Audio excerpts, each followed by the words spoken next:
Hey, ladies and gents, YouTube world. This is the Unexpected Wonder, and this is the promised video I said I would do in my last video.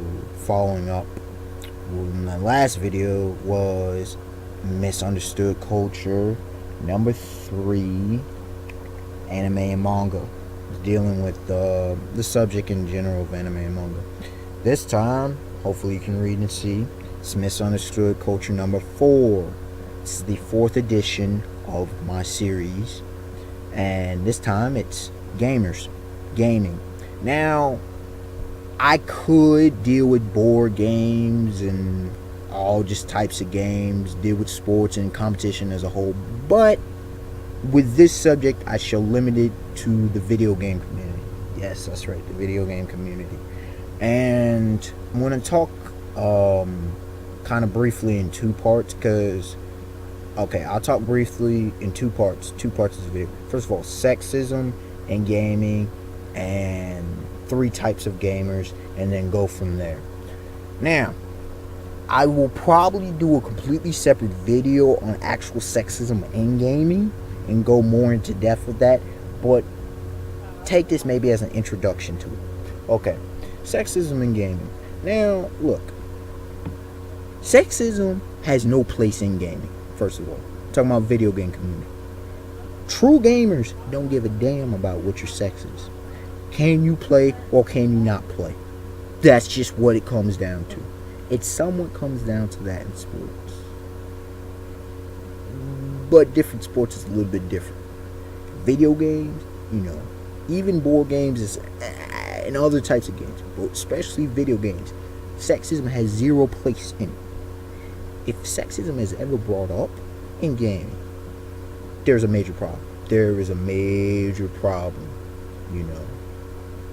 Those who are sexist should get the boot out of the community. They have no business even being labeled a gamer.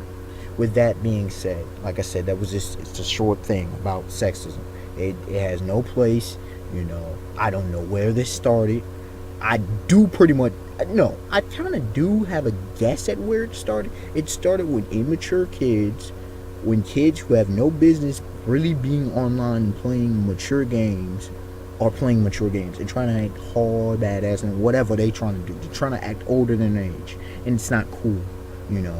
They're doing the sexually explicit, vulgar commentary, dialogue and this and that. Now, if a female responds in certain ways, that's her business. But you can tell the maturity of a kid, of an individual, by how they interact. Because any mature dude, he's not really going to be asking the questions. And I don't have to go into it, at least not in this video, on the stuff y'all know.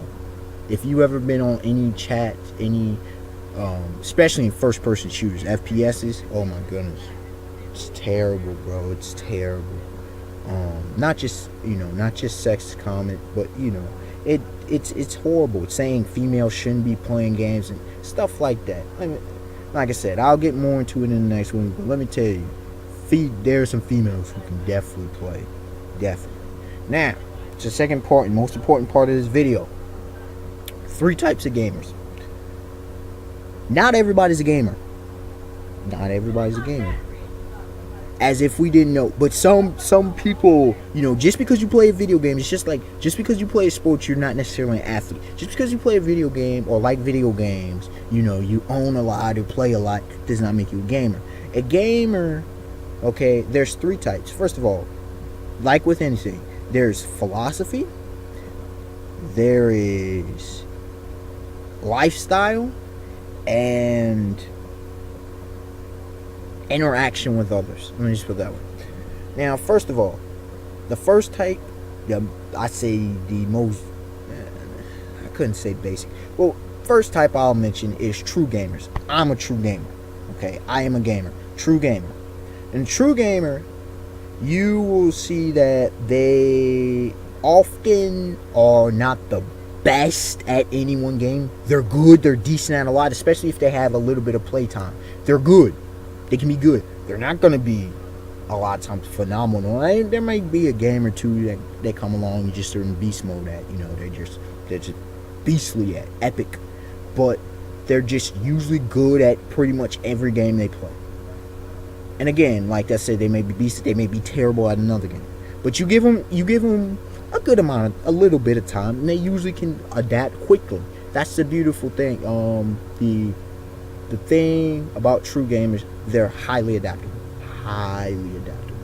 you know, and you can see it carries on besides just gaming to other parts of their life. They're highly adaptable in different scenarios, you know, circumstances and whatever. They go with the flow. With true gamers, they care about competition. They're all about competition. They want to improve, okay? They don't want to just be settling. And this really is what separates gamers from the rest. Gamers look to get better. They're not settled. Oh, it's just fun. No. They want to compete. They want to be the best they can possibly be. And probably beat other people in the process. You understand? They don't like you know, all things about gamers. We don't like noobish behavior. You know, you new and we don't like veteran players who acted noobishly. You know, we did, you know, a lot of times not into the whole cheats with hacking and a whole lot of things. But especially with true gamers, like I said, they're highly adaptable. They want to challenge. They want to get better, and they're not really into any one genre. Now, they may prefer one genre or another, or a couple genres over a couple others, but I can tell you straight up, I'll play pretty much anything. From it being adventure games, to FPSs, to racing games, to sports. You name it, I'm practically playing it, okay? Now, with that being said, the second type of gamer I'll mention are hardcore gamers. These guys are going at it, and these are the specialists. I'll consider these the specialists. Like, they're specialists at Halo or FPSs. They're specialists at your Zelda adventure games, or Crash Bandicoot, all that. And they don't really, I'm not knocking them, but here's a characteristic: they don't really go outside of their realm of comfort. They're kind of bubble. I'm not saying they can't play, and I'm not saying they can't play other games, but unlike true gamers and the third group I shall mention soon, they are locked in, and they're heavy about their stuff. They're fanatically heavy, but to the point sometimes it gets ridiculous. It gets over. Obnoxious. They can be obnoxious at times, but they're good at what they do. And that carries over into the rest of life. These are the usual type of people who are good at what they do. They specialize in what they do, and that's what they do. They leave the rest to other people, which is cool. We need those type of people too. So I appreciate them. I just sometimes, as long as you're not obnoxious, I'm cool with you. You're hardcore gamer all day. I'm cool with you. And the hardcore gamers can teach me how to play the game better.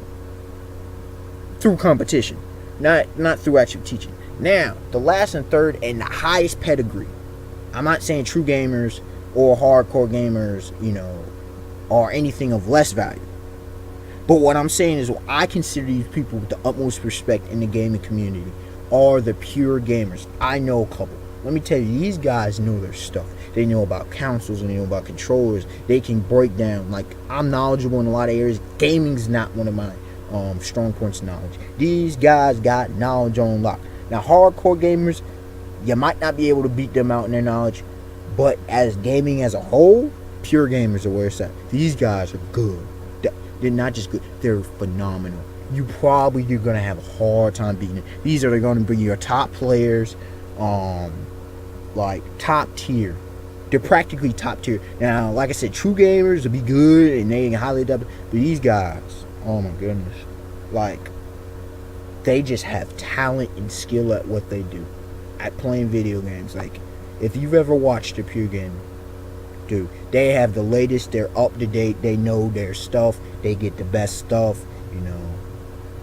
They're usually chill, laid back, like, you can cool with them. You can tell, like, they have a different way they interact.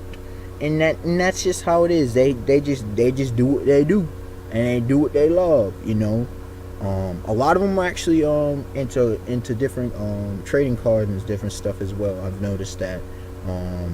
But like I said, those are just the simple breakdowns I see. You got the true games, your hardcore games, and pure games. And if you think it like that, it'll make sense. It really will make sense when you're dealing with people in gaming. And if you know the difference is there, and you know what a gamer actually looks like as opposed to a non-gamer, it helps with interaction, especially if you, like myself, are a gamer and are really about it, you know. And it can be fun. I'm gonna lie, the non-gaming community, it can be very frustrating dealing with the non-gaming community, because the non-gaming community doesn't take things seriously. Like I kind of said with the anime and manga video, those who are not part of the community often mock, scoff the community. They don't take it seriously. They're saying they're somehow not a part of real life. They're closed in and shut in. Now there are some people who are, of course, part of that reality. But shoot, there are some, for example, Major League Gamers. There are some dudes I remember. One guy I remember seeing, he was a military dude. There's people who have real jobs. They just get in the, highly enjoy playing something. It's stress relief. This is the beauty about gaming. It challenges your mind, and that's one of the things, you know, why I'm really into gaming, is because it challenges my mind. Now I don't really play as much as I used to, for several reasons. I'm going to get back onto it.